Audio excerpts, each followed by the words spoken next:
मानो कोटि सूर्य एक साथ उदय हुए हों, इस प्रकार दिशाएं उद्भासित हो जाती हैं तथा वह झंझावात तो न जाने कहाँ चला गया। नंद राय आंखें खोलकर देखते हैं, सामने एक बालिका खड़ी है। हैं वृषभानु कुमारी, तू यहाँ इस समय कैसे आई बेटी? ब्रजेश्वर ने अचकचाकर कहा, किंतु दूसरी क्षण अंतर हृदय में एक दिव्य ज्ञान का उन्मेष होने लगता है। मौन होकर ये वृषभानु नंदिनी की ओर देखने लगते हैं। कोटि चंद्रों की द्युति मुखमंडल पर झलमल झलमल कर रही है। नील वसन भूषित अंग हैं। अंगों पर कांची कंकण हार अंगद अंगुरीयक मंजीर यथास्थान सुशोभित हैं। चंचल कर्ण कुंडल तथा दिव्याति दिव्य रत्न चूड़ामणि से किरणें झर रही हैं।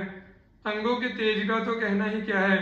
भानु कुमारी की अंग प्रभा से ही वन आलोकित हुआ है। नंद राय को गर्ग जी की वे बातें भी स्मरण हो आई। पुत्र के नामकरण संस्कार से पूर्व उन्होंने एकांत में वृषभानु पुत्री की महिमा श्री राधा तत्व की बात बतलाई थी, पर उस समय तो नंद राय सुन रहे थे और साथ ही साथ भूलते जा रहे थे। उस समय उन सबकी स्मृति आगे हो आई। इस समय उन सबकी स्मृति हो आई, सबका रहस्य सामने आ गया। अंजलि बांधकर नंद राय ने श्री राधा को प्रणाम किया और बोले, देवी मैं जान गया पुरुषोत्तम श्री हरि की तुम प्राणेश्वरी हो एवं मेरी गोद में तुम्हारे प्राणनाथ स्वयं पुरुषोत्तम श्री हरि ही विराजित हैं। लो देवी, ले जाओ, अपने प्राणेश्वर को साथ ले जाओ। किंतु नंद कुछ रुक से गए। श्री कृष्णचंद्र की भीति विजड़ित नयनों की ओर उनकी दृष्टि चली गई थी। क्षण भर बाद बोले, किंतु देवी ये बालक तो आखिर मेरा पुत्र ही है ना, इसे मुझे ही लौटा देना। नंद राय ने श्री कृष्णचंद्र को श्री राधा के हस्त कमलों पर रख दिया। श्री राधा श्री कृष्णचंद्र को गोद में लिए गहन वन में प्रविष्ट हो गई। वृंदावन की भूमि पर गोलोक का दिव्य रास मंडल प्रकट होता है। श्री राधा नंद पुत्र को लिए उसी मंडप में चली आती है।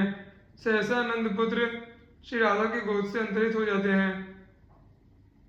वृषभानु नंदिनी विस्मित होकर सोचने लगती है, नंद राय ने जिस बालक को सौंपा था वह कहाँ चला गया। इतने में गोलोक विहारी नित्य कैशोर मूर्ति श्री कृष्णचंद्र दिख पड़ते हैं। अपने प्रियतम को देखकर वृषभानु नंदिनी का हृदय भर आता है। प्रेमावेश से वे विवल हो जाती हैं। श्री कृष्णचंद्र कहने लगते हैं, प्रिय, गोलोक की वे बातें भूल गई हैं या अभी भी स्मरण है। मुझे भूल गई क्या? मैं तो तुम्हें नहीं भूला। तुम्हें भूल जाऊं यह मेरे लिए असंभव है। मेरे प्राणों की रानी, तुमसे अधिक प्रिय मेरे पास कुछ हो तब तो तुम्हें भूलूं। तुम्हें बताओ, प्राणों से अधिक प्यारी वस्तु को कोई कैसे भूल सकता है। इस प्रकार रसिकेश्वर राधानाथ अपनी प्रिया को अतीत की स्मृति दिलाकर, स्वरूप की स्मृति कराकर, उन्हीं के नाम की सुधा से उनको सिक्त कर प्रियतमा श्री राधा का आनंद वर्धन करने लगते हैं।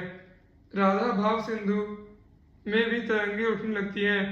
भाव के आवर्त बन जाते हैं।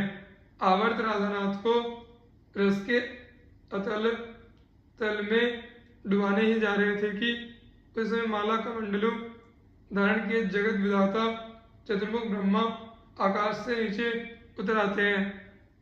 राधा राधानाथ के चरणों में वंदना करते हैं। पुष्कर तीर्थ में 60,000 वर्षों तक विधाता ने श्री कृष्णचंद्र की आराधना की थी। राधा चरणारविंद दर्शन का वर प्राप्त किया था। उसी वर की पूर्ति के लिए एवं राधानाथ की मनोहारिणी लीला में एक छोटा सा अभिनय करने के लिए योग माया प्रेरित वे ठीक उपयुक्त समय पर आए हैं।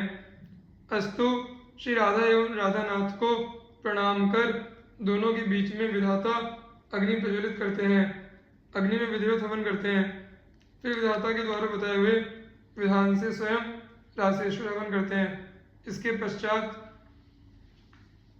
रासेश्वर दोनों ही 7 बार अग्नि प्रदक्षिणा करते हैं। अग्निदेव को प्रणाम करते हैं। विधाता की आज्ञा मानकर श्री राधा एक बार पुनः हुताशन प्रदक्षिणा करके श्री कृष्णचंद्र के समीप आसन ग्रहण करती हैं। ब्रह्मा श्री कृष्णचंद्र को श्री राधा का पाणी ग्रहण करने के लिए कहते हैं तथा श्री कृष्णचंद्र राधा हस्तकमल को अपने हस्तकमल पर धारण करते हैं। हस्त ग्रहण होने पर श्री कृष्णचंद्र ने 7 वैदिक मंत्रों का पाठ किया। इसके पश्चात श्री राधा अपना हस्तकमल श्री कृष्ण वक्षस्थल पर एवं श्री कृष्णचंद्र अपना हस्तपद श्री राधा के पृष्ठ देश पर रखते हैं तथा श्री राधा मंत्र समूह का पाठ करती है।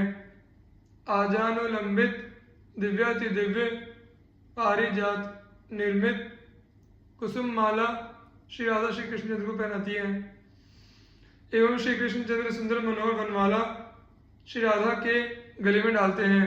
यह हो जाने पर कमलोद्भव श्री राधा को श्री कृष्णचंद्र के वाम पार्श्व में विराजित कर दोनों के अंजलि बांधने की प्रार्थना कर दोनों के द्वारा 5 वैदिक मंत्रों का पाठ कराते हैं। अनंतर श्री राधा श्री कृष्णचंद्र को प्रणाम करती हैं। जैसे पिता विधिवत कन्यादान करे वैसे सारी विधि संपन्न करते हुए विधाता श्री राधा को श्री कृष्ण कर कमलों में समर्पित करते हैं। आकाश दुंदुभी पटह मुरज आदि देव वाद्यों की ध्वनि से निनादित होने लगता है। आनंद निमग्न देववृंद पारिजात पुष्पों की वर्षा करते हैं। गंधर्व मधुर गान आरंभ करते हैं। अप्सराएं मनोहर नृत्य करने लगती हैं। ब्रज गोपों के ब्रज सुंदरियों के सर्वथा अनजान में ही इस प्रकार वृषभानंदिनी एवं नंदन की विवाह लीला संपन्न हो गई। भांडीर वन के उन निकुंजों में रस की तरंगिणी बह चली। रासेश्वरी श्री राधा रासेश्वर श्री कृष्ण दोनों ही आनंद विभोर होकर उसमें बह चले। जब इस स्रोत में अन्य रस धाराएं आकर मिलने लगी, भाव संधि का समय आया तो श्री राधा को बाह्य ज्ञान हुआ। वृषभानंदिनी देखती है मेरी गोद में नंदराय ने जिस पुत्र को सौंपा था वह तो है शेष सब स्मृति मात्र। श्री कृष्णचंद्र जी की वह कैशोर मूर्ति अंतरित हो गई है, पुनः वे बालक रूप हो गए हैं। नंद नंदन को श्री राधा यशोदा रानी के पास ले जाती है। मैया वन में झंझावात आरंभ हो गया था। बाबा बोले तू इसे ले जा, घर पहुंचा दे, बड़ी वर्षा हुई है, देखो मेरी साड़ी सर्वथा भीग गई है, मैं अब जाती हूँ, घर से आए मुझे बहुत देर हो गई है, मेरी मैया चिंतित होगी, श्री कृष्ण को संभाल लो। यह कहकर वृषभानंदिनी ने श्री कृष्णचंद्र को यशोदा रानी की गोद में रख दिया और स्वयं वृषभानुपुर की ओर चल पड़ी। यशोदा रानी ने देखा साड़ी वास्तव में सर्वथा आर्द्र है। प्रबल उत्कंठा हुई कि दूसरी साड़ी पहना दूं, किंतु मैया का शरीर निश्चेष्ट सा हो गया। ओह, कीर्तिदा की पुत्री इतनी सुंदर है। मैया इस सौंदर्य प्रतिमा की ओर देखती रह गई और प्रतिमा देखते देखते उपवन के लता जाल में छिपी। वहां भांडीर वन में ब्रजेश्वर नंद को इतनी स्मृति है कि वर्षा का ढंग हो रहा था, भानु कुमारी के साथ मैंने पुत्र को घर भेज दिया है।